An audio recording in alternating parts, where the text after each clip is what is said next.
To take a closer look at your vehicle's wiper functions, we'll be using a 3 Series sedan. Your wipers are controlled by the right steering wheel stalk.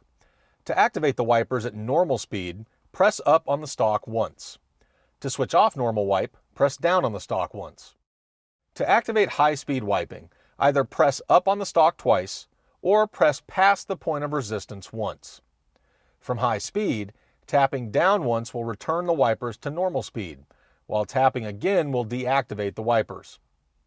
With the wipers off, you can press down on the stalk for a single wipe.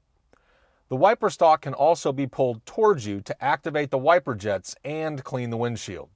To activate the rain sensing feature, press this button on the end of the stalk. An LED light will illuminate when activated.